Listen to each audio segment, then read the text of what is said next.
Carnet des arts.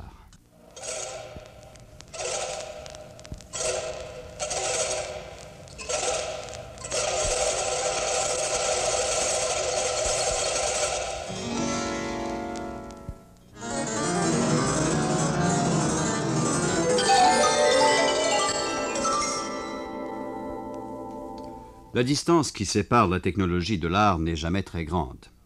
À l'occasion de l'événement, on ne vous fera pas l'injure de vous rappeler lequel, notre collaborateur à New York, Philippe Bérard, en donnera une démonstration supplémentaire. Qu'est-ce que le vol d'Apollo 11 vers la Lune peut bien avoir à faire avec le carnet des arts? Ou plutôt, qu'est-ce que les arts peuvent bien avoir à faire avec Apollo 11? Eh bien, c'est aussi simple que cela. Dans la complexité du programme de la NASA, il y a une section art. Mais oui, dont la dénomination officielle est témoin de l'espace. Comme vous le savez, chaque phase du programme spatial est enregistrée par des photographes, des cinéastes, la radio, la télévision, en un mot, toute une armada de gadgets plus ou moins électroniques. Comme le fait remarquer un officiel, nous ne pouvons pas faire mieux dans le domaine de la perfection technique. Malheureusement, ce que nos appareils ne peuvent pas capter, c'est l'impact émotif des opérations spatiales. Alors, la NASA a fait appel aux artistes. Tout au long de ce vol historique vers la Lune, des peintres, des dessinateurs vont essayer d'immortaliser la plus grande aventure tentée par l'homme. Que ce soit au moment où les astronautes se livrent aux derniers préparatifs, au moment où l'immense fusée s'élève lentement dans le ciel de Floride, que ce soit devant les écrans de télévision de la salle de contrôle de Houston, ou sur le porte-avions qui fera la récupération, un artiste sera présent pour essayer de capturer sur sa toile ce que les miraculeuses machines conçues par le génie des hommes ne peuvent pas faire.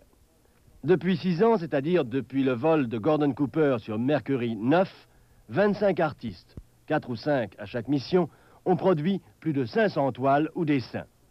L'année dernière, la Galerie nationale de Washington en a fait une exposition qui attira 67 000 visiteurs. C'est un record qui n'a été battu que par l'exposition à la Galerie nationale de la Joconde de Léonard de Vinci. Le programme fonctionne simplement. Les artistes sont payés 800 $. Ils ont à leur charge les frais de transport, de nourriture et de logement. En retour, ils doivent fournir une toile terminée et une esquisse. S'ils vendaient leurs œuvres, ils en tireraient évidemment beaucoup plus d'argent.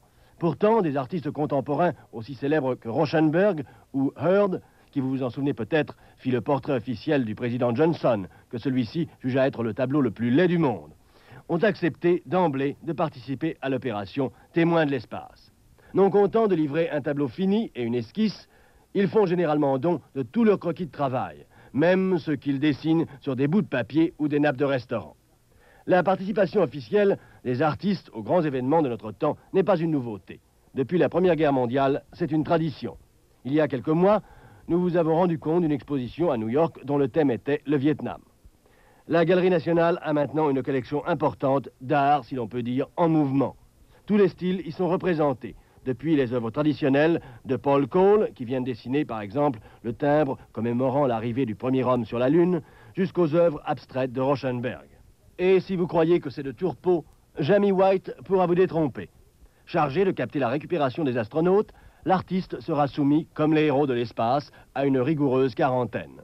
Le jour n'est peut-être pas si lointain où on en verra dans la Lune non seulement des astronautes, des savants et experts civils et militaires, mais aussi, pourquoi pas, un peintre du dimanche. Ici, Philippe Bérard à New York. Les hommes étant ce qu'ils sont, le peintre italien Nello Galli, qui jouit d'une excellente réputation, vient d'accuser les scientifiques américains de vol spatial. En effet, le peintre avait exposé en 1965 à Milan des toiles représentant des vaisseaux spatiaux, et Apollo 11 leur ressemble comme un frère. Ulcéré, Nello Galli demande réparation au gouvernement des États-Unis, soit $1,5 million.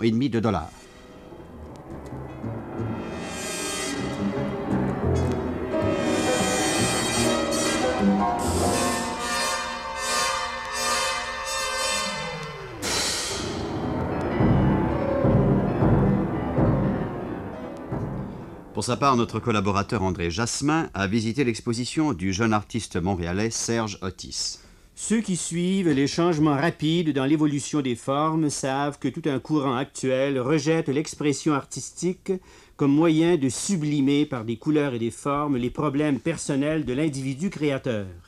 Par ce courant, on retourne à un certain anonymat, c'est-à-dire que souvent l'idée du créateur est séparée de la réalisation matérielle, souvent laissée d'ailleurs aux moyens techniques modernes, en d'autres mots, aux possibilités multiples de l'industrie. Tout l'art minimal, qui nous vient surtout des États-Unis, abonde dans cette conception. Serge Otis, jeune artiste de Montréal, connu jusqu'à maintenant pour ses sculptures de métal soudé, propose au studio d'essai du Musée d'art contemporain jusqu'à la fin d'août une expérience d'environnement qui répond justement au caractère défini plus haut. Il est parti d'une structure modulaire faite de spirales métalliques. Le titre d'ailleurs de son exposition est « Spirale illimitée ». De spirales, dis-je, qu'il a réalisées dans une industrie en collaboration avec un technicien spécialisé. Pour que vous puissiez visualiser ces objets, rappelez-vous les spirales dont on se sert pour réaliser en béton armé des colonnes de divers diamètres. Lorsque vous entrez dans la salle d'exposition, votre œil est appelé par de multiples spirales, certaines accrochées au plafond, d'autres pouvant rouler sur le plancher, d'autres formant arcs de cercle, tout cela placé un peu au hasard et peint de blanc. Elles forment des réseaux multiples se découpant sur les murs écrus de la salle et sur le plancher de bois sombre. Tout cela détermine des formes que vous pouvez, par votre propre action, mettre en mouvement, créant ainsi des jeux extrêmement séduisants pour l'œil. Et justement, ce qui séduit, au-delà du côté proprement visuel, ce sont les diverses possibilités que votre imagination peut dégager à mesure que vous déambulez au travers de ces spirales blanches, que vous les manipulez, que vous les faites rouler, à mesure que vous leur faites produire leur musique métallique. Vous vous dites que la joie visuelle que vous procure cet environnement, découlant de structures si simples, pourrait faire, dans certaines conditions évidemment, la joie des enfants dans les parcs, pourrait être le lieu de déroulement d'un ballet où les corps dialogueraient avec ces spirales en mouvement.